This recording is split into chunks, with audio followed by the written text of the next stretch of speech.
Bum bum bum bum bum bum bum bum bum bum bum bum. The Peter Dislike Show. Bum bum bum bum bum bum bum. I want to give you guys an update on my quiet quitting. I have quiet quit every job that I have taken over the last, I want to say at least 2 years. I didn't know it was called quiet quitting at first, but there are certain things that are best handled outside of the rules of the workplace. And I hate that it's called quiet quitting. It really should be called strategic problem solving, right? Outside of the micromanagement of how the office wants to solve problems. Let me give you an example of quiet quit. So, for example, uh, uh, you guys have been watching. There are certain days I like to take off. I teach at a community college right now, and in theory, I should talk to the chair, right? So and so date, I have a event that I want to go to, but I know that's not going to go well because it's a college campus. People are expected to be social. My chair's probably going to ask, "What are you doing?" And implicitly, she's going to judge, right? I know she loves to say how proud she is to accept people for who they are in theory. In practice, she has her favorite sports team. She has a certain sexuality, which, by the way, I don't know and I don't care to know. She has a certain religion, which I also don't know and don't care to know. And it colors her perception of those things. It will. I guarantee you, no matter what she says, no matter how many training materials she's seen, it's going to color it. And so I if the students are okay with me taking off that day, I talk to the students in advance. I got a family event. Let's schedule this class for this time or this exam at this time. And it's fine, right? The chair doesn't need to hear about it.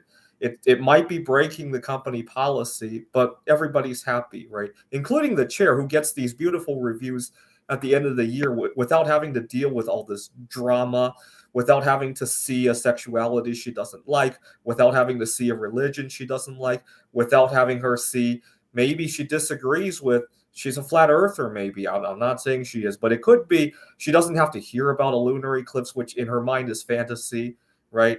Everything just flows a whole lot better. I wouldn't call that quiet quitting, though. I would call that uh, quiet administrative bypass, right? Bypass all the administration of all the work and actually get to work, right? Actually have work life balance, right? Unfortunately, I've learned the hard way.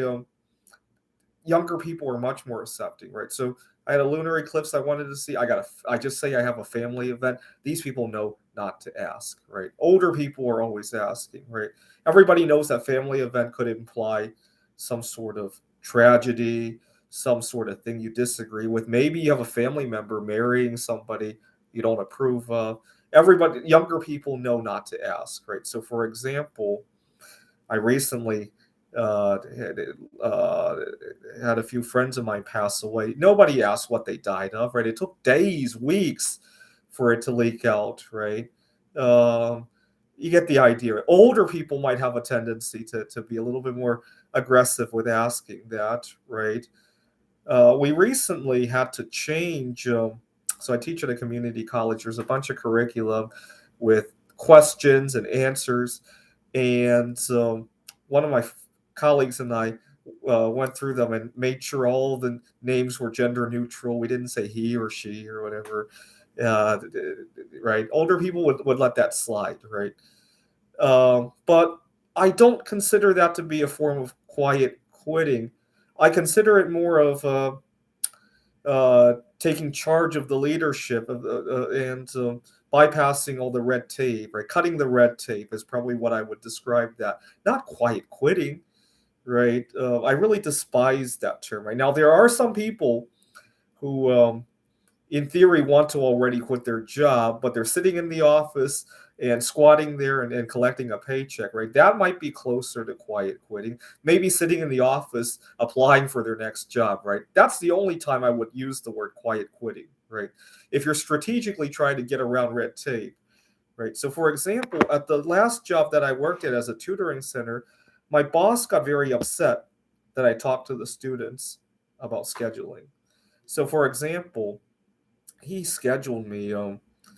I really despise schedules where there's a gap in the day because the place where I was tutoring at was somewhere that I really didn't have any errands or anything that I wanted to do there. There wasn't even a nearby Starbucks I could go to, right? So I end up sitting there.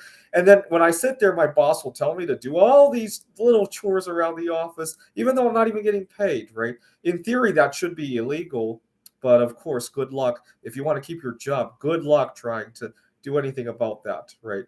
And so I feel trapped, right? Especially if the weather out there is not that great, which is most of the summer here. I end up sitting in the office. In theory, I could be working on my own stuff, but he chimes in to ask me to clean the bathroom, whatever situation is, and you don't want to sound like not a team member. I in theory now looking back, I should have said, hey, if you want me to do this, I got to be paid for this hour, right? At the time, there was more pressure to not say that, right? I didn't have another job at the time. I really love my students. I didn't want my students to overhear a dispute about payment, right? So it gets really tricky, is how I wanted to say it.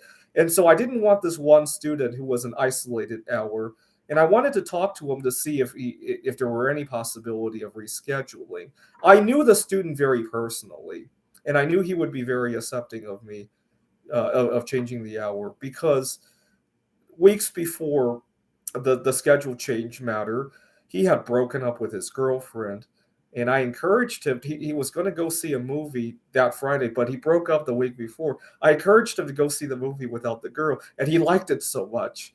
And so I knew he would be accepting of me wanting to have my schedule be continuous so I could have my day to myself. So I talked to the student, and my boss angrily came over to interrupt that conversation, even though it was a positive conversation for both of us. And it just goes to show the goal wasn't to serve the student, right? My boss's goal was control over me, right? I wish I had recorded that because it was so clear when he interrupted that conversation. And it wasn't even after the fact, it was during the conversation that he interrupted it. When he did that, he made it very clear the goal was not to serve the student's happiness. The goal was that he needed to exert his control over me. I wish unfortunately, I was the only one there and there were no witnesses to it. I didn't record it or anything. But obviously, the students saw it. I'm sure word will get around as well.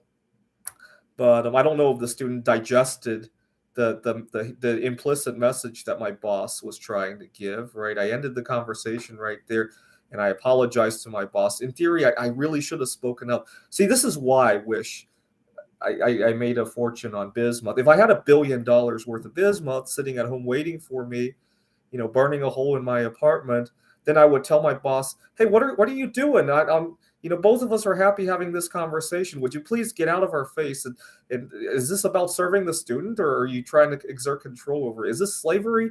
Had I had $1 billion worth of Bismuth at home, I would have said that. I really would have, and I would have uh, spoken up about the unpaid stuff that I needed to do around the office, right? And this is why I need to Hunt Brothers, the Bismuth market. I really will quiet quit once. I won't quit the job, but I'll definitely cut through all the red tape. I won't even say quiet quit.